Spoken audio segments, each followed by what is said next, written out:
welcome everyone for joining us today. My name is Selena Churro. I use she, her pronouns, and I'm a project leader at Ophea and lead the safety project, which is also known as the Ontario Physical Activity Safety Standards and Education, OPASSE. With me today are my colleagues Janine and Katie, who will be supporting the back end of the session and monitoring the chat box. And also with us is Joanne Walsh, one of our safety advisory consultants, and Karen Trotter, a safety and injury prevention advisory committee member who will be presenting Ophea's mid-year safety check-in updates. Before we begin, I have a few notes to support you and us during this session. To access support at any time during the session, please use the private chat option, which is in the drop-down, to connect with my colleague Janine.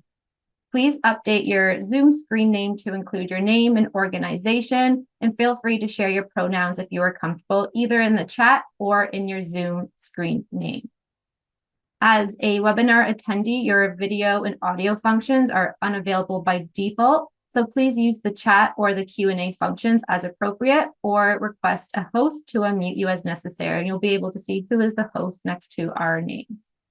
Closed captioning can also be turned on under the More option along the bottom of your screen. And lastly, this session will be recorded for future circulation. As mentioned, we ask folks to please use the Q&A or chat feature if you would like to ask a question. If you use the Q&A feature, only the hosts and presenters will see. And if you use the chat feature, this will be visible to everyone. You can find the Q&A feature under at the bottom of your taskbar, or also the 3 dots more, depends on the settings for you to be able to find that extra Q&A feature, because Zoom's always evolving, adding on more apps to our bottom taskbar.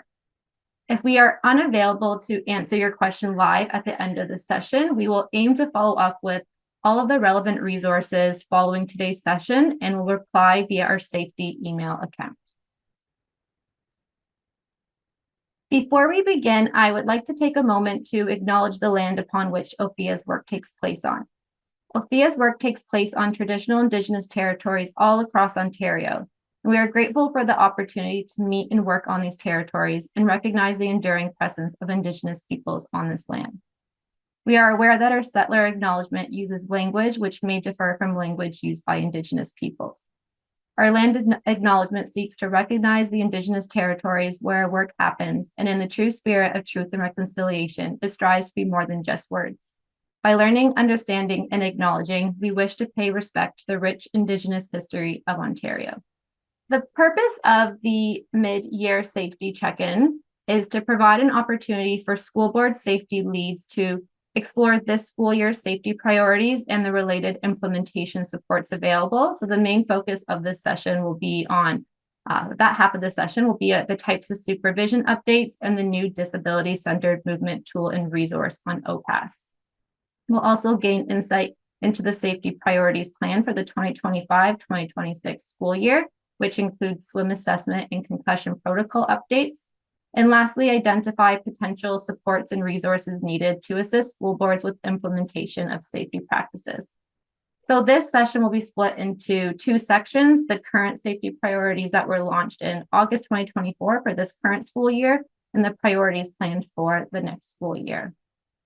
Just an important note that this session is designed to provide valuable information and resources to support a better understanding of safety in physical activity settings. Our facilitators, Joanne and Karen, will be offering information and insights related to this school year and next school year safety priorities. However, if you have questions that are related to specific situations involving physical activity in classes, intramurals, recess, sport teams, trips, or other recreational settings, we encourage you to submit those inquiries in writing to Ophea through our Ask Ophea tool or directly emailing us at safety@ophea.net. This allows Ophea to ensure consistent responses, track our answers, and provide information that aligns with the most up-to-date information and evidence-based guidelines. We really encourage you to reach out if you have any specific questions after this session or throughout the entire school year. We're here to support you. In addition, before I pass it on, I would like to share our session content disclaimer. So the Ontario Physical Activity Safety Standards and Education represent the minimum standard for risk management practice for school boards in Ontario for curricular and intramural club physical activities and inter-school sports. Please note that each school board is responsible in developing their own safety policy. Publicly funded schools in Ontario may raise the standards if they wish, but they are strongly encouraged not to lower them. Ultimately, it is the primary responsibility for the safety of students, or the primary responsibility for the safety of students rests with the school boards and their employees. Therefore, we strongly recommend that teachers, coaches, and intramural supervisors, school administrators check with their school board to ensure alignment with their school board policies. To learn more, you can visit the About section on OPASSE. So the first section will include the 2 safety priorities that were released for the 2024-2025 school year. These include supervision and disability-centered safety. These updates aim to support school boards, teachers, and individuals who assist with monitoring activities to consistently implement safety practices. I will now pass it over to Joanne. Good morning, everyone, and thanks for attending and learning with us today around safety and how to keep all of our students safe while engaging them in physical activity for lifelong healthy active living.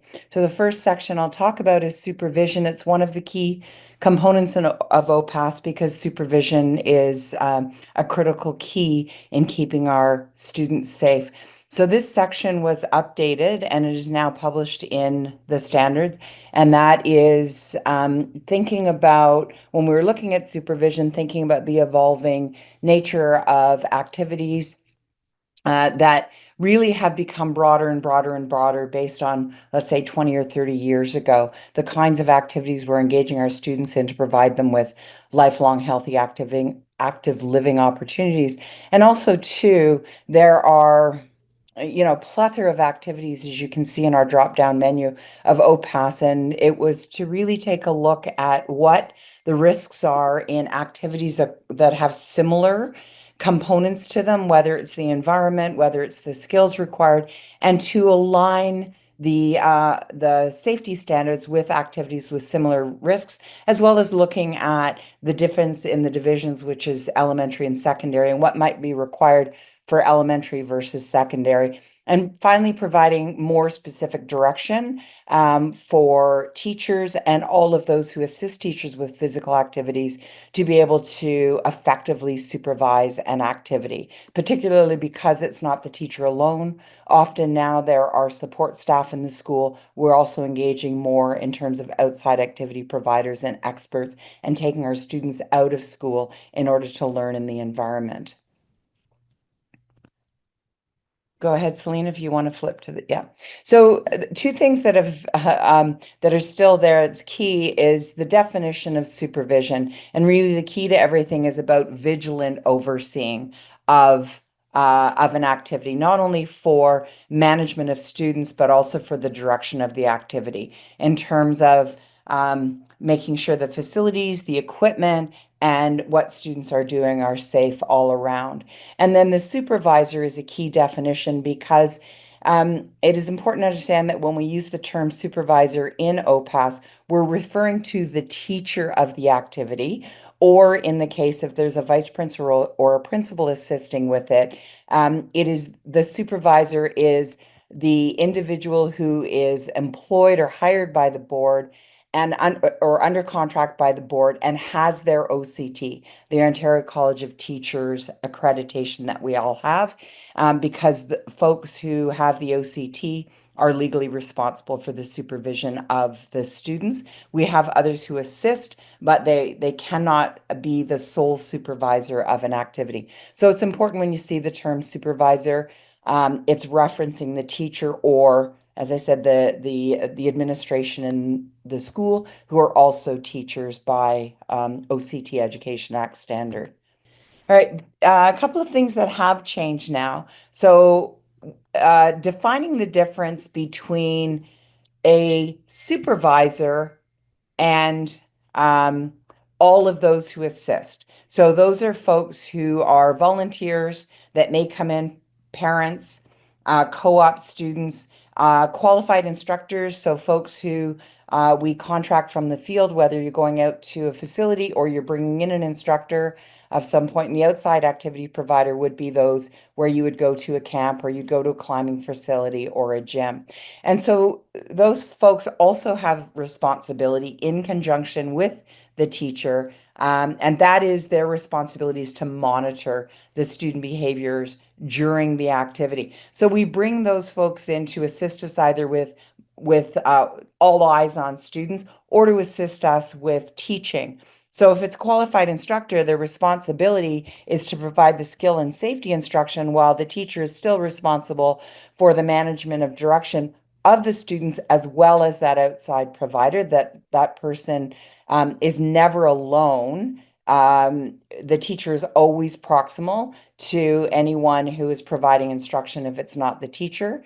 But the person who's supporting the teacher is responsible for monitoring. And you can see that there's four criteria there. So obviously watching them and observing that they're following the safety rules and instructions, identifying if there is any unsafe behavior and stopping the activity right away to safeguard that student and other students around them. But at that point, then it's reporting to the teacher in charge, and then it's the teacher who's responsible for the behavior and for direction and for management of that and the decision about what that happens. So those are two key things that we've included to provide a greater clarity of the different roles. The qualified instructor I just spoke to as well in terms of the difference between a qualified instructor and a volunteer, and these are in the definition. So when you see an instructor, qualified instructor, or you see the term volunteer, you just drop down to the definitions and you'll see what how that's differentiated. The key component here that changed was there's three types of supervision. One is direct, one is on-site, and one is in the area. And that's determined by the level of risk. And I spoke about that a little earlier about the characteristics of an activity. So example, the number of students involved, the skill level of the students that are engaged in the activity, the age, their developmental experience, a number of things like that. They're not hierarchical. Direct is not a higher level of supervision than on-site or in the area. It is what is required for that type of supervision based on the inherent risk and also based on the supervision that's possible.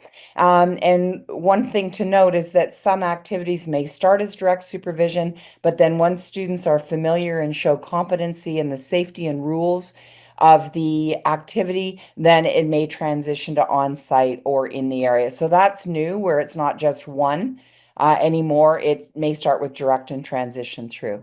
So here's an example. So from on-site to constant, it really gives a better sense of what direct supervision is. So example, when it's under direct supervision, it's the only activity that can occur with one teacher supervising. If it's direct supervision, the teacher can't have two separate activities happening in the space. But if there's a qualified instructor there, then a qualified instructor can be at one with the teacher right directly there at the other.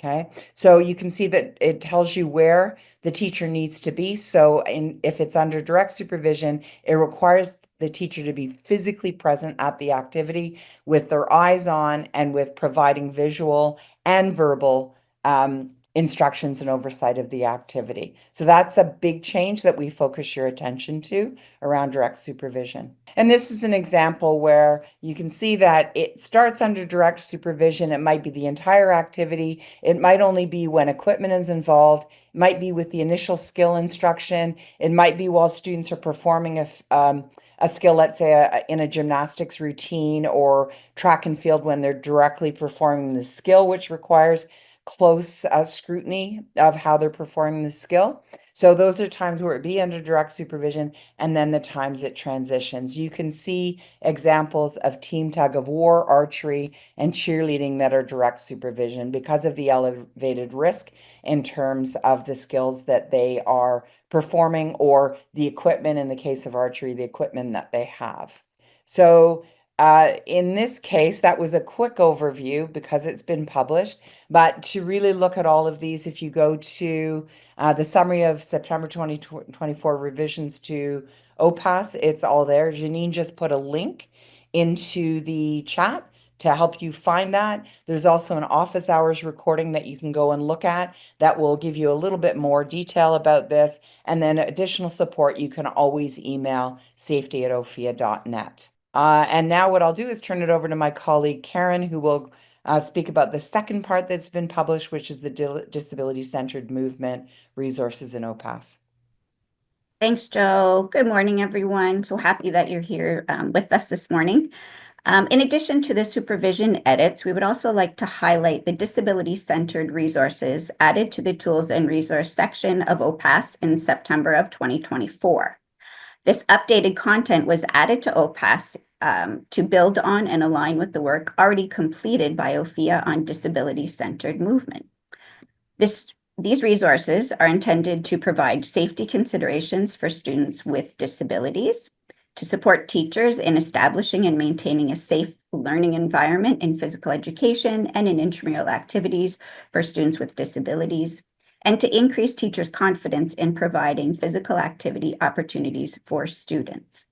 So you can find the links to the disability-centered safety resources and the disability-centered movement resources in the chat box. And if you haven't had a chance to look at them, please do. They are an invaluable resource to every classroom teacher. All right.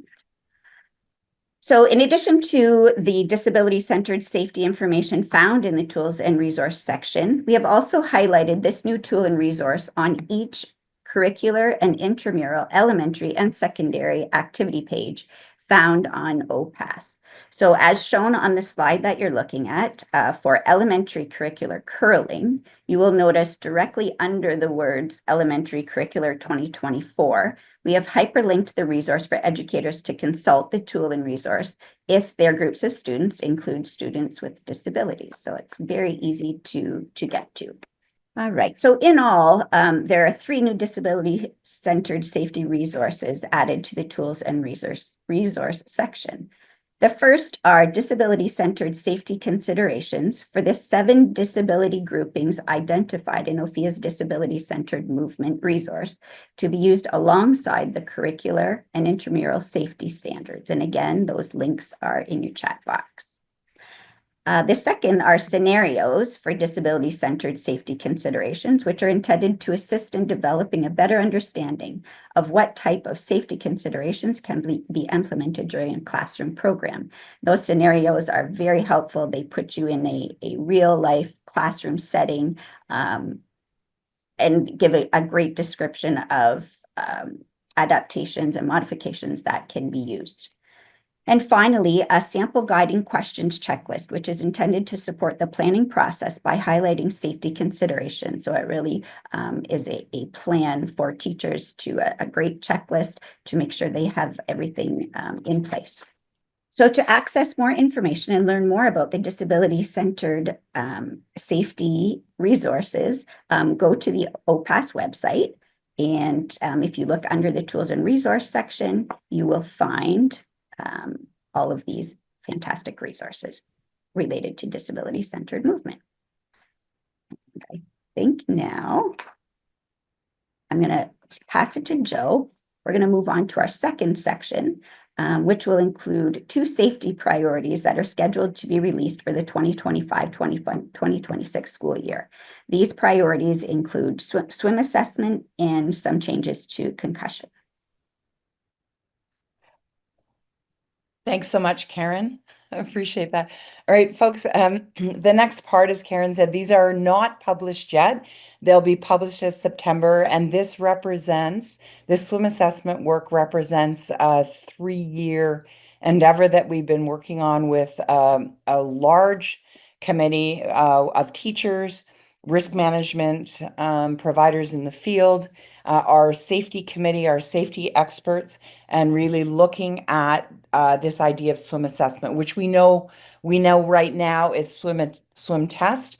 So as I speak to these, you will hear me use the term swim assessment, and that's the new language that you'll see when it's published in September 2025. So as we know, the current OPASSE standards speak about swim test, and we reviewed all of that in any activity that currently requires a swim test. And the review was really to look at the current research and the evidence related to what actually keeps students safe in, on, and around the water. The second thing we took a look at is what are the other risk management practices that need to be in place to also ensure student safety in, on, and around the water. And finally, we know from working with students across the span and also from hearing from boards and users of the document that we want to, for the importance of inclusion, we want to reduce and or if we can eliminate potential barriers to participation. And swimmability at this point is a big barrier to participation, as well as the swim test itself based on availability of facilities, cost, etc. So really taking a look at those three factors and now taking a look at, are our practices safe? Are they connected to research? And do they eliminate those barriers when we can to participation? So those were the three criteria. So the comprehensive risk management approach, we looked at all of the different categories and we elevated our attention to each of these categories where combined, they create the safest possible environments for all students, regardless of swimmability, regardless of their experience in, on, and around water, to allow all students to participate. We know that in our not all students have access to swim lessons. We have students who have never had the opportunity to be around our vast water systems in Ontario, so we need to account for that. So the research tells us that the life jacket, the PFD, properly secured, properly fastened at all times, is the gold standard for keeping students safe in, on, and around water. So the life jacket PFD standards have been increased so that in all watercraft activities, everyone all the time is in a life jacket slash PFD. Now, the definitions tell you the difference between a PFD and a life jacket. So if you're not sure, they'll be there for you. But both keep the student afloat in all situations. So in all watercraft activity pages, as well as you'll see in the swimming and the water related activities, well, at the curricular level, students are able to participate if they cannot swim, as long as they're wearing a life jacket. The second part, when we're looking at watercraft activities specifically, is the safety craft. There is far more robust standards around safety craft, what the craft is, who is in the craft, where the craft is, all of the requirements of that safety craft, because that goes back to supervision. And the first and foremost is that there is a water rescue ready craft to assist students as soon as if they experience difficulty in the water. Okay. And you'll see that across all watercraft pages now. All right, going to special rules and instructions, which is the long section, and we take a look at what is it that everyone needs to know before students participate in the activity and as they participate in the activity. So a few key components here is that the informed consent element of risk has been updated for a more robust description of all aspects of the activity. Importantly so, because parents and guardians need to know the conditions under which students will participate, and the requirement of a PFD at all times. And so essentially they know what they're consenting to, because parents can, as we know, parents and guardians can still continue to not allow their students to participate in an activity regardless of life jackets. So that's a really important element of this, that parents, guardians know exactly what the activity is about. The second part of the consent is that, well, in the special rules and instructions, is that teachers and all of those who assist with the activity, so watercraft, outdoor providers, or qualified instructors, or trip guides, or camp support folks, to know the students that are in front of you, as we know your student. What is their swim ability? What is their comfort? What is their experience in that water environment and in that craft? Because those are three components, not just swim ability, but their experience and their comfort, to know what those are, and then to program specifically for the students you have. So taking a look at the experience of students and programming accordingly, whether it's the route, whether it's the number of students, where the students are, with whom they're with, but those program modifications are essential. And there's examples.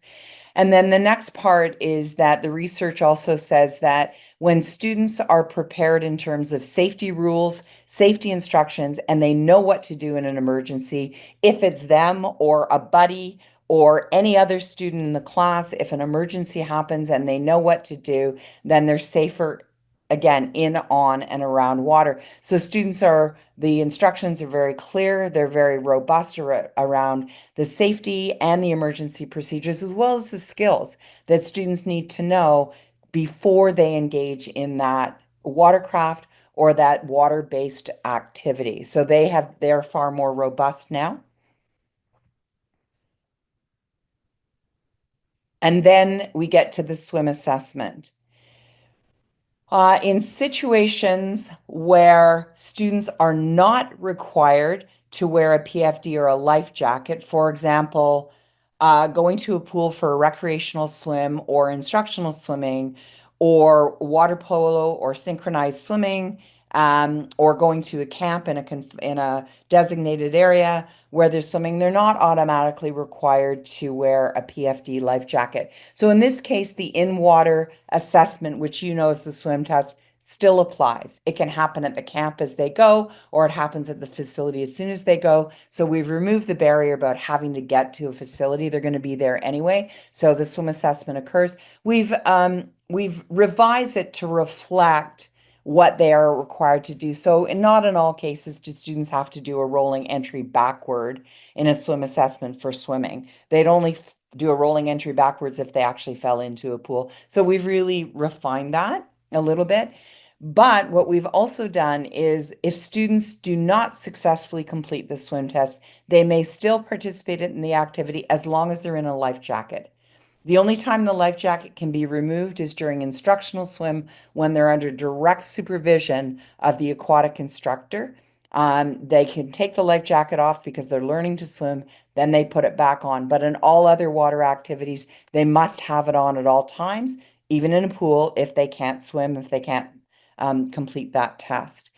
Where the in-water swim test has been removed is in the watercraft activities where students must be in PFD life jackets at all times. So every watercraft activity, but what is in place is a swim ability, swim comfort assessment questionnaire.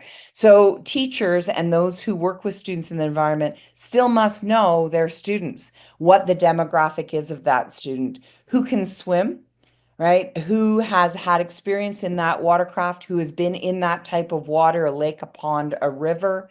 Have they had swim lessons? Do they have badges? So it's a robust questionnaire. Ophea is in the process of creating a sample ones, and of course, boards can customize it. But before the students are engaged, the teacher has those completed, and then they can program based on the ability, comfort, and experience of students in that watercraft activity because they're in a PFD. Boards can always have their students complete an in-water swim assessment if they're comfortable with that as well, but it's no longer a requirement because the research tells us it's all of the other things. It's the PFD, it's the safety craft, it's the instructions, it's the emergency procedures. That's what's going to prevent a drowning, not necessarily a student's swim ability. All right, that was a very, very quick overview of that, but there will be lots and lots of support as this comes, just as you see where there's office hours. Ophea is in the process. We're creating lots of support for boards as you begin to learn more about this and implement it. And so I'll turn it back to Selena now to gather some of that information.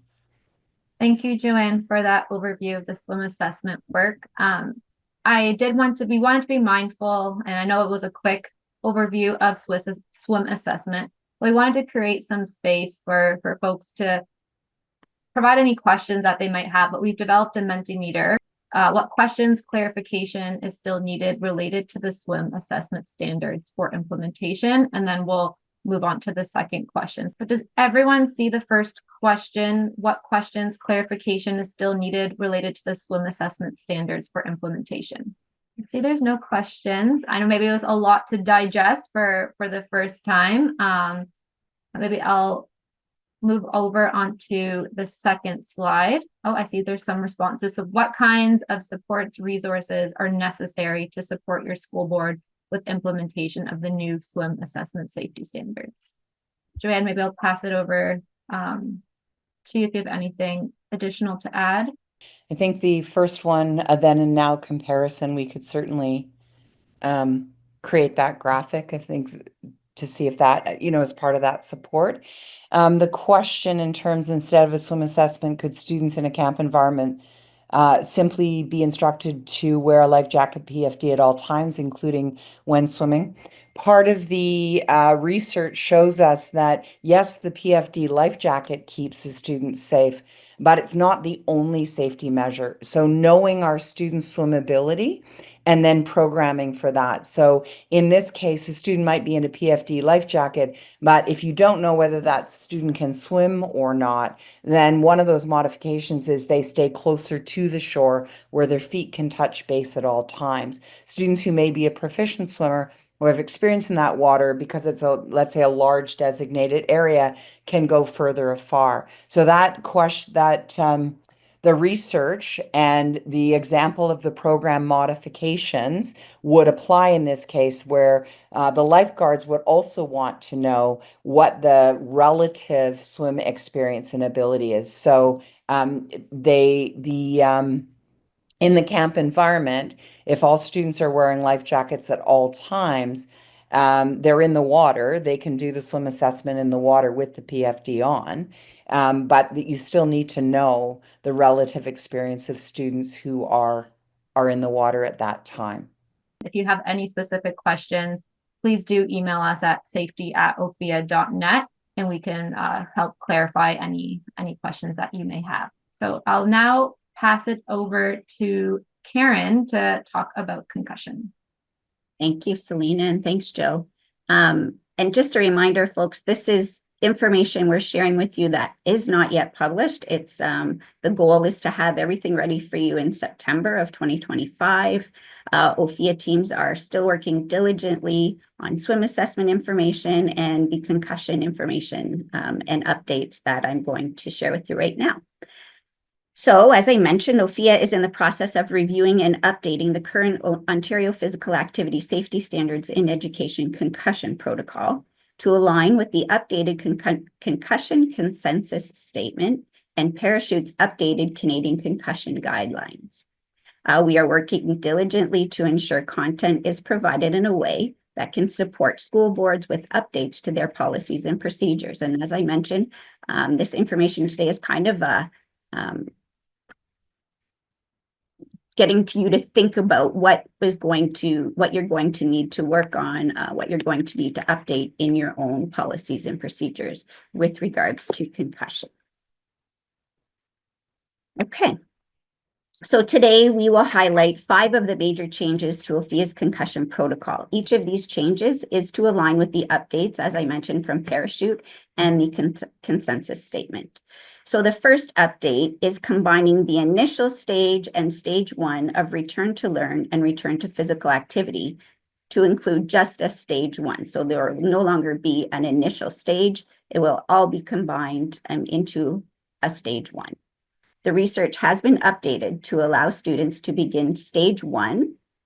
And in stage 1 are activities of daily living and relative rest that do not make symptoms worse within 24 hours of injury. It's important to note that research has not changed regarding the need for each stage to take a minimum of 24 hours. So between stages, we still have a minimum of 24 hours. This first change is combining all of the steps, which initially were in that initial stage in stage 1, into a combined stage 1. The second update is focused on allowing students to return to school as early as stage 2, return to learn and return to physical activity, with all students being back in school at stage 3. The consensus statement highlights that students are generally advised to return to school during stage 2 of the recovery process, which involves, as it did before, a gradual reintroduction to cognitive activities. This phased approach ensures that students can handle increasing cognitive demands without worsening their symptoms. And the third update is focused on combining stages 3A and B, as well as stages 4A and B. So this change simplifies the process for schools when we're working with parents and guardians around the successful completion of each stage. And we know that currently between stages, the forms have to go home. They go back and forth several times at each stage. So the more stages we have, the more back and forth we have with those forms. So by combining stages 3A, 3B, 4A, 4B, we have less back and forth of those forms. It also aligns the stages of return to learn with the stages of return to physical activity. So previously we had in return to learn, we had sometimes stages A and B. We didn't have A and B in return to physical activity or vice versa. Now all the return to learn stages and the return to physical activity stages are aligned. The fourth update focuses on the shifting medical clearance form after stage 4 to after stage 3. So previously students received medical clearance after stage 4, now moving that into after stage 3 to ensure that students receive medical clearance earlier in their recovery process. And this update requires students to receive medical clearance prior to participating in any activities that might increase the risk of students being hit in the head during activities. So again, instead of after stage 4, medical clearance has been brought back to stage 3. And finally, the last update is to allow for students to continue to progress through the stages if they experience or report signs and symptoms that are brief and mild. Previously, if a student showed signs or symptoms, we move them back into the previous stage. Now, research is telling us that it's common for a student's symptoms to worsen slightly with activity, and this is acceptable as they progress through steps, so long as the symptom exacerbation is only mild and brief. In situations where a student's symptoms are more than mild and brief, they will have to stop and go back to the previous stage, as was practice before. And again, will currently be the practice. But as long as those symptoms are mild and brief, the student continues to move through the stages. So that's really a quick overview of the 5 major updates. Again, lots of information we're throwing at you, and I believe we're going to go back into another Mentimeter to gather some of your feedback and questions. As Joanne said, we continue to work on resources and supports for you, not only in swim assessment, but also to help you with updates that are going to be made to the concussion protocol. So I guess we'll move into the Mentimeter. Selena? Thank you, Karen. And that's correct. There'll be additional supports when the concussion protocol is updated on OPASSE. So similar, what questions clarification is still needed related to the concussion work Ophea is doing? And then on slide 2, what kinds of supports resources are necessary to support your school board with updating and or implementing your school board policy? I can answer the one question, is this for implementation in September 2025? Yes, we will be updating all of the concussion protocol resources on OPASSE over the summer with the launch of the remaining edits. This question could possibly mean not our board's implementing this in September. So yes. That answer is no. Okay. I see there are a lot of questions regarding concussion. Don't know if we have the time to answer them all specifically today, but these are just great to hear where there's questions and where clarifications needed. So this helps us support our communications when we release the updated concussion protocol. And similar to like swim assessment and the types of supervision, we'll have further communications and supports for school boards. I don't know, Karen, if there is anything you see on the Mentimeter that you would like to address. Returning to physical activity a little sooner. I believe I mentioned that in the first, the returning to school and to physical activity, very light physical activity sooner than in the previous protocol. Will there be PD offered to board? That's kind of the goal of these questions. Ophea will definitely be providing supports in some way.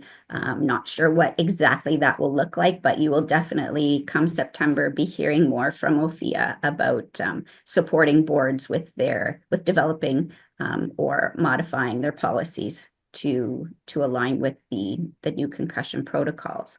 I'll do a little promotion. Ophea is presenting at the PHE Canada conference in May, and there will be a presentation on concussion protocol. So if you're attending, Ophea will be there. As mentioned, as Joanne and Karen had shared in the previous content today, all of our concussion information can be found on our OPASSE website, which Janine will put a link in the chat box if you'd like to access the current concussion protocol. But yes, as mentioned, we'll be making updates that will be launched for the September 2025 school year. Thank you, everyone, for joining and learning with us today. I know that was a lot of information, a lot of great questions. It's good to see where schools are currently at and what the questions that you currently have. This helps us helps us implement our edits and also helps us with our communications that we send to our safety school board needs. All the links that were shared in the chat from Janine today will be provided after in an email as well with a recording of this session. It'll be made available shortly with the email you used to register. If we were unable to answer your question, please do email the safety@ophea.net.